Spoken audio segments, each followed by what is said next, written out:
Hey everyone, I just wanted to do a quick tour of my trading workspace. Um, I've optimized this for single screen use. My main window is kind of where I spend most of my time. So I thought I'd do a quick video. I know a lot of folks have asked about what does my interface look like when I'm trading every day. So I thought I'd do a quick video on this. And before we begin the presentation, I just want to remind you that this presentation is not financial advice, and I'm not a financial advisor. So anything that I talk about in this video or any ideas that I'm presenting in this video regarding any specific tickers are not financial advice. And if you take any trades based off of these ideas, those trades are your trades and your trades alone. So with that, let's get started. Okay, so I wanted to do a quick tour of my one screen interface. And this is really because I know a majority of people out there probably have one screen. Maybe you have two, but you can get it done with a 24-inch or 27-inch monitor. It even works on smaller, like 14 to 16-inch screens. It gets a little tight on those screens, but I wanted to kind of share what my regular sort of day trading interface looks like. And this is on thinkorswim. It'll vary from platform to platform, but I'm sure you can put together something similar and make it work for you. So just ignore this is my account information. I'm just going to work from the left to the right, and we'll start with watch lists. I have a video on watch lists. I recommend that you watch that. I use that methodology on a regular basis. So my interface represents that as well. So I've, at the top, there's an account information. I keep my P&L turned off. Obviously it's off for the video too. But I actually leave that off during trading hours because I focus on trades, not on my account size. I expect if I execute on my trades that the account size will just take care of itself. The P&L will take care of itself. All right, so my first watch list that I have on here is my trades list. This is pretty cool because you can, when you're selecting your strikes, let's say I'm interested in, let's go back to the chart. Let's say I was looking at pre-market and I was like, this is really interesting. It looks like we're having a rough time in the morning. Maybe I'll take some puts on this. It crosses through the put trigger. So I'm now looking for, potential targets. So let's say I wanted to add that 395 strike, right at the open, 395 put. I can just go to trade. I can grab the 395 strike, right click it, and I can simply add it to my trades. Right. So now you can see it popped up in trades.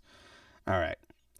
And so that's what I'll do. I'll load my strikes as I find them. That's the typical goal, is to have everything all set and ready before I jump in. But sometimes pre-market will change things. So pretty straightforward. Now I can see it in here. Now what's cool about this is currently I have this trade selected, and I'm using different routers here. So this is routing to our links. These standard watch lists are routing to this view. This one is turned off. This one is the yellow, and this one's the red, and that's my tape, right? So whenever I click on one of these, everything that's red linked will change to update, and everything that's yellow is only linked to my trades. And so this is actually like my active trader window. That's basically all it's doing is when I click on the trade that I'm interested in executing against, it'll switch my active trader window, which is right here. And, of course, I can just single click to sell or buy against a particular ask or bid. Okay, so that's the trade watch list. So these are essentially going to be typically going to be options contracts, unless I'm trading commons, but commons will work as well. Anything I click on here will change my active trader window, so I can quickly execute trades against it. All right, the next list down is my market list. I've got the most important market indicators. We've got the tick, which is the number of advancing or declining stocks on the New York Stock Exchange. We've got and typically you want to see like a tick go up to 1,000. Let me show you a good example here. Throughout the day, when we were pushing up, it was starting to get closer to 1,000. And as we were declining, you saw at the end of the day, it was moving closer to minus 1,000. So that's a useful thing that I learned from reading John Carter's Mastering the Trade. We've got the put to call ratio. VIX, of course, I talk about that a lot. You got the 10-year Treasury, S&P 500 futures, ES, SPX, SPY, Qs, IWM, and the Dow ETF. Okay, so I have a market watch list that's always up. I'm looking at constantly. VIX doubles up on that. VIX, P-call, and tick. I have a whole section on this right side right here. So I've got my VIX window. I'm always watching VIX all day long. How VIX moves will generally show you what's going to happen with the market as VIX rises. Typically, let's go back to our S&P 500. So if this is like a full-blown S&P 500 trading, SPY or SPX trading setup that I have right now. So I've got SPY in the big window. I've got SPY puts in my active trader. I've got SPY up on the tape, and I've got VIX, tick, and P-call down here on the bottom right. So as VIX is rising, SPY is declining. As VIX is declining, SPY is rising. And again, it rises again, and we had a decline at the end of the day. And you'll see that actually plays out over a number of tickers. So let's look at Apple. Same thing. VIX is rising, Apple's declining. We reach resistance, and Apple reaches support. As VIX starts to decline, Apple goes up. And as VIX starts to increase, Apple goes down. So having VIX open is really helpful for understanding how the broader market is sort of working itself out. And so I always have VIX open. And then I also have ticks down here in P-call, so I'm just monitoring those throughout the day. They're smaller. I don't really need to look at those in a big way. Just need to kind of understand where we are and what's happening. And that sort of matches up with using VIX and price action volume and other indicators, ATR levels, squeeze, for my main window. Okay.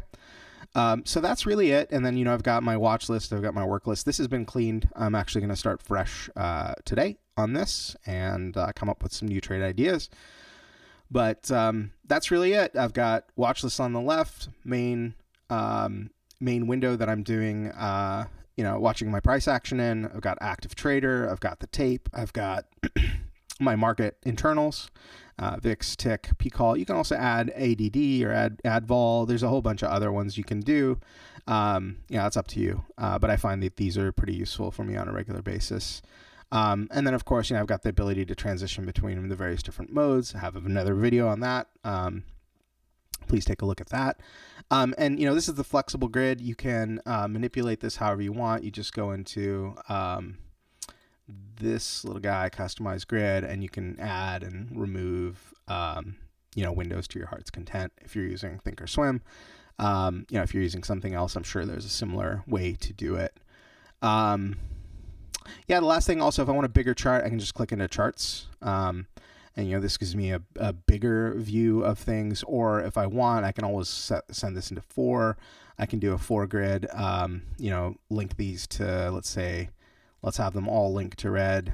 And then if I, make this day, make this multi-day, make this swing, and make this position, I can have, 10-minute, 1 hour, a 1 day and a weekly chart all up and running at the same time.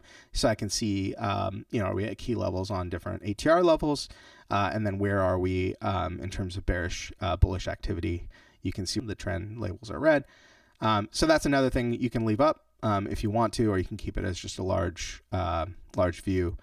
But that's really it. That's kind of a tour of my my workspace. I find this works really well. I hope that's helpful for you. If you're a thinkorswim user, you can basically just re-implement this exact same thing. And if you're using another platform, there may be a way to do something similar, I'm sure. Hope that's helpful. Thanks.